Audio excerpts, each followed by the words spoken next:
आज हम एक ऐसे लोकोमोटिव के बारे में बात करेंगे जिसके बारे में शायद बहुत कम लोगों ने सुना होगा। इस वीडियो में हम गहराई से समझेंगे इंडियन लोकोमोटिव क्लास WDM-3 की कहानी। हम जानेंगे कि इसकी जरूरत क्यों पड़ी, ये लोको कैसे मंगवाए गए, कहाँ चले, कब बंद हुए और आखिर यह ऐतिहासिक प्रयोग नाकाम क्यों साबित हुआ। समय था 1950 का। आज़ादी के बाद इंडियन रेलवेज के नेटवर्क पर अभी भी स्टीम इंजन्स का ही दबदबा था। ये इंजन ताकतवर तो थे, लेकिन काफी स्लो, हाई मेंटेनेंस और कोल पर बहुत ज्यादा निर्भर थे। एक्सपर्ट कमेटियों ने सुझाव दिया कि भारत को अब बड़े पैमाने पर डीजल इलेक्ट्रिक लोकोमोटिव्स की ओर बढ़ना चाहिए, ताकि स्पीड बढ़े, फ्यूल की बचत हो और मेंटेनेंस भी आसान बने। इसी सोच के साथ इंडियन रेलवेज ने 1950 के दशक के आखिर में एक बड़ा कदम उठाया और WDM-1 की एंट्री हुई। ALCO से इंपोर्ट किए गए करीब 100 यूनिट्स 1957 से 1959 के बीच भारत पहुंचे। ये locomotives broad gauge main line पर कोल, फ्रेट और कुछ महत्वपूर्ण पैसेंजर ट्रेन्स को खींचने लगे। लेकिन यह तो सिर्फ शुरुआत थी। उस समय भारतीय रेल को यह साफ समझ आने लगा था कि भविष्य डीजल ट्रैक्शन का ही है। लेकिन सबसे बड़ा सवाल यह था कि कौन सी टेक्नोलॉजी अपनाई जाए। एक तरफ अमेरिका और एल्को का डीजल इलेक्ट्रिक मॉडल था, जिसमें इंजन सीधे पहियों को नहीं बल्कि ऑल्टरनेटर के जरिए इलेक्ट्रिक मोटर्स को चलाता है। दूसरी तरफ जर्मनी और यूरोप के कई देशों में डीजल हाइड्रोलिक लोकोमोटिव्स काफी सफल हो रहे थे, जहां इंजन की पावर हाइड्रोलिक ट्रांसमिशन के जरिए सीधे गियर्स और व्हील्स तक पहुंचती है। 1960 के दशक में भारतीय रेल के पास 3 प्रमुख लोकोमोटिव क्लासेस मौजूद थे। पहला था WDM-2, जो एल्को पर आधारित 2600 हॉर्स पावर का डीजल इलेक्ट्रिक लोकोमोटिव था और आगे चलकर यही रेलवे का सबसे भरोसेमंद डीजल लोकोमोटिव बना। दूसरा था WDM-4, जो जनरल मोटर्स EMD का लोकोमोटिव था, जिसे खास तौर पर राजधानी जैसी प्रेस्टीजियस ट्रेन्स के लिए लाया गया था, लेकिन टेक्नोलॉजी ट्रांसफर न होने की वजह से इसकी सीरीज आगे नहीं बढ़ सकी। और तीसरा था WDM-1, जो पहले से सेवा में था। इन लोकोमोटिव्स के अनुभव के बाद इंडियन रेलवेज अब German style diesel hydraulic model की ओर बढ़ना चाहता था।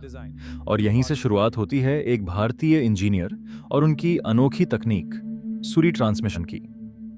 1960 के आसपास central mechanical engineering research institute, Durgapur के डायरेक्टर और प्रतिभाशाली भारतीय इंजीनियर मनमोहन सूरी एक नई तकनीक पर काम कर रहे थे। उन्होंने एक अनोखा हाइड्रोमैकेनिकल ट्रांसमिशन विकसित किया, जिसे बाद में सूरी ट्रांसमिशन के नाम से जाना गया। यह ट्रांसमिशन हाइड्रोलिक और मैकेनिकल तकनीकों का एक बेहतरीन संयोजन था। इसका मुख्य उद्देश्य था डीजल इंजन की पावर को अधिकतम एफिशिएंसी के साथ पहियों तक पहुंचाना, ताकि फ्यूल कंजम्पशन कम हो सके। इस तकनीक की अहमियत का अंदाजा इसी बात से लगाया जा सकता है कि इस पर 11 देशों में 36 से अधिक पेटेंट्स दर्ज किए गए थे। इंडियन रेलवेज के लिए यह एक सुनहरा अवसर था। अगर सूरी ट्रांसमिशन बड़े डीजल लोकोमोटिव्स पर सफल हो जाता, तो भारत के पास अपनी खुद की विकसित की गई world class diesel hydraulic technology होती। शुरुआत में इस ट्रांसमिशन को छोटे लोकोमोटिव्स पर टेस्ट किया गया, जैसे WDS-4 शंटर, जिन्हें चित्तरंजन लोकोमोटिव वर्क्स और मशीनेंबाऊ कील ने मिलकर बनाया था। इसके अलावा कुछ नैरो गेज प्रोजेक्ट्स पर भी इसके ट्रायल्स किए गए। अब अगला और सबसे बड़ा कदम था इसी तकनीक को एक high power broad gauge main line locomotive पर लागू करना, और यहीं से जन्म हुआ WDM-3 के कॉन्सेप्ट का। साल 1962 के आसपास इंडियन रेलवेज ने पश्चिम जर्मनी की मशहूर कंपनी हेंशल के साथ मिलकर एक नए डीजल हाइड्रोलिक लोकोमोटिव का कॉन्सेप्ट तैयार किया, जिसे नाम दिया गया WDM-3। रेलवे की सोच बिल्कुल स्पष्ट थी। उन्हें 2500 से 2600 हॉर्स पावर का एक ऐसा ब्रॉड गेज लोकोमोटिव चाहिए था जो पैसेंजर और फ्रेट दोनों तरह की ट्रेनों को आसानी से खींच सके। इसके बाद रेलवे बोर्ड ने जर्मन कंपनियों के साथ नेगोशिएशन शुरू किया। तय हुआ कि कुछ लोकोमोटिव्स भारतीय सूरी ट्रांसमिशन के साथ बनाए जाएंगे, जबकि कुछ जर्मन मेबैक मैकॉड्रो हाइड्रोलिक ट्रांसमिशन के साथ तैयार किए जाएंगे, ताकि फील्ड ट्रायल्स में दोनों टेक्नोलॉजीज की परफॉर्मेंस का सीधा कंपैरिजन किया जा सके। कई दौर की बातचीत और तकनीकी चर्चाओं के बाद दिसंबर 1966 में रेलवे बोर्ड ने हेंसेल के टेंडर को आधिकारिक रूप से एक्सेप्ट कर लिया। यह ऑर्डर कुल 8 लोकोमोटिव्स का था। इनमें से 6 लोकोमोटिव्स भारतीय सूरी ट्रांसमिशन के साथ और 2 लोकोमोटिव्स जर्मन मेकाइड्रो ट्रांसमिशन के साथ बनाए जाने थे। उस समय इस पूरे कॉन्ट्रैक्ट की कुल कीमत लगभग 11 मिलियन डॉइचे मार्क थी, जो भारतीय मुद्रा में करीब 2.08 करोड़ रुपए के बराबर थी, और यह उस दौर के हिसाब से एक बहुत बड़ा निवेश माना जाता था। ये सभी 8 WDM3 लोकोमोटिव्स पश्चिम जर्मनी के कासेल शहर में स्थित हेंशेल के प्लांट में तैयार किए गए थे।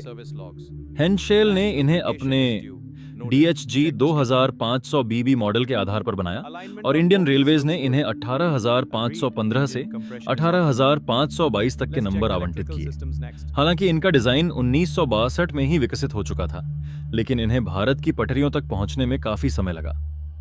ये लोकोमोटिव्स अगस्त 1970 से मई 1971 के बीच भारत में डिलीवर हुए।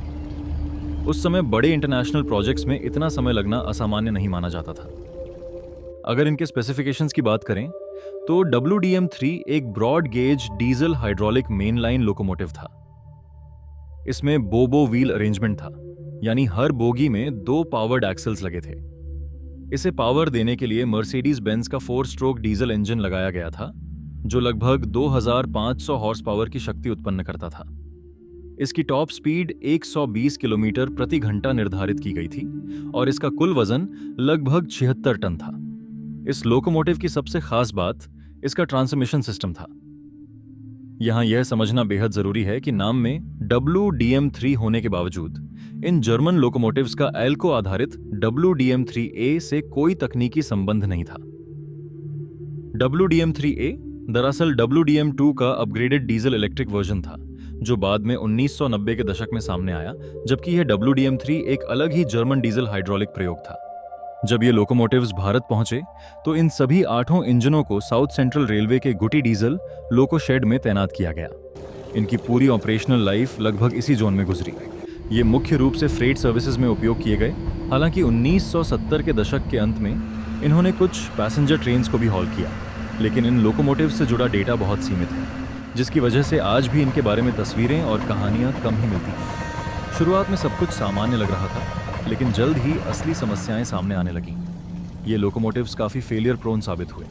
लाइन पर बार बार ब्रेकडाउन, ट्रांसमिशन फेलियर्स और इंजन डैमेज जैसी समस्याएं आम हो गईं। सबसे चौंकाने वाली बात यह रही कि जिस फ्यूल एफिशिएंसी का वादा किया गया था, उसके विपरीत फील्ड परफॉर्मेंस में इनका डीजल कंजम्पशन एल्को WDM2 के मुकाबले लगभग 20% ज्यादा निकला। भारतीय मौसम, धूल और मेंटेनेंस कंडीशंस के सामने यह जटिल डीजल हाइड्रोलिक सिस्टम ज्यादा समय तक टिक नहीं सका। समस्या इतनी बढ़ गई कि 1973 के आसपास खुद हेंशेल को रेलवे बोर्ड को पत्र लिखना पड़ा। उन्होंने आधिकारिक तौर पर बताया कि सूरी ट्रांसमिशन वाले लोकोमोटिव्स में गंभीर तकनीकी दिक्कतें आ रही हैं और इन्हें इस कॉन्फ़िगरेशन में लंबे समय तक चलाना संभव नहीं है। इसका जो समाधान निकाला गया वही इस पूरे प्रोजेक्ट की सबसे बड़ी विफलता साबित हुआ। 1973 से 74 के दौरान इन लोकोमोटिव्स में बड़े बदलाव किए गए और सूरी ट्रांसमिशन के कंपोनेंट्स को बाईपास करके इन्हें पूरी तरह जर्मन मेकाइड्रो हाइड्रोलिक पैटर्न पर कन्वर्ट कर दिया गया। जिस मुख्य उद्देश्य से यह प्रोजेक्ट शुरू हुआ था, एक स्वदेशी ट्रांसमिशन सिस्टम को मेन लाइन पर सफल साबित करना, वह यहीं आकर पूरी तरह असफल हो गया। दूसरी ओर तस्वीर बिल्कुल अलग थी। वाराणसी में बन रहे ALCO टेक्नोलॉजी पर आधारित WDM2 लोकोमोटिव्स पूरे देश में अपनी सेवाएं दे रहे थे। इनके स्पेयर पार्ट्स आसानी से उपलब्ध थे और रेलवे क्रू भी इन्हें अच्छी तरह समझ चुका था। अब इंडियन रेलवेज के लिए लॉन्ग टर्म डिसीजन लेना आसान हो गया। मेनलाइन ब्रॉड गेज नेटवर्क का भविष्य एल्को डीजल इलेक्ट्रिक टेक्नोलॉजी पर ही आधारित होगा, न कि जर्मन डीजल हाइड्रोलिक पर। 80 के दशक तक WDM3 सीरीज पूरी तरह साइडलाइंड हो चुकी थी।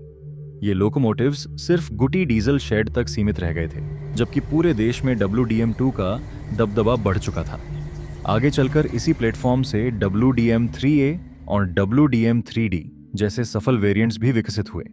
1990 के दशक की शुरुआत तक आते आते असली जर्मन WDM3 लोकोमोटिव्स की रेगुलर सर्विस बंद कर दी गई।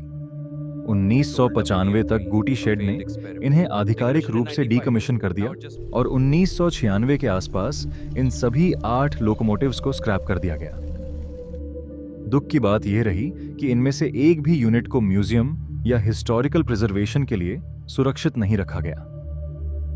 जरा कल्पना कीजिए, अगर सूरी ट्रांसमिशन WDM3 पर पूरी तरह सफल हो जाता तो शायद आज इंडियन रेलवेज की मेनलाइन फ्लीट का बड़ा हिस्सा डीजल हाइड्रोलिक टेक्नोलॉजी पर आधारित होता। हो सकता है कि वाराणसी का DLW कारखाना हेंशेल के साथ मिलकर भारत में ही इन इंजनों का निर्माण कर रहा होता।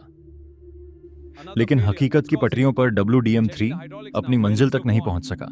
25 साल से भी कम की ऑपरेशनल लाइफ, केवल 8 यूनिट्स, सीमित क्षेत्र में सेवा और अंत में स्क्रैप में बदल जाना, यही इसकी कहानी बनकर रह गई। शायद इसी वजह से WDM-3 भारतीय रेलवे के लंबे और गौरवशाली इतिहास में एक भूला हुआ अध्याय बन गया।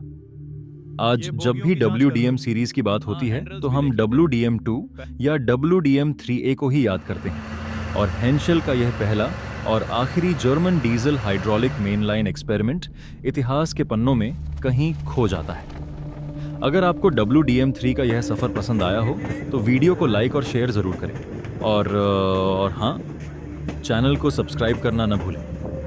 कमेंट में जरूर बताएं अगली वीडियो में आप किस लोकोमोटिव की कहानी देखना चाहेंगे। मिलते हैं अगली वीडियो में, तब तक के लिए धन्यवाद। जय हिंद।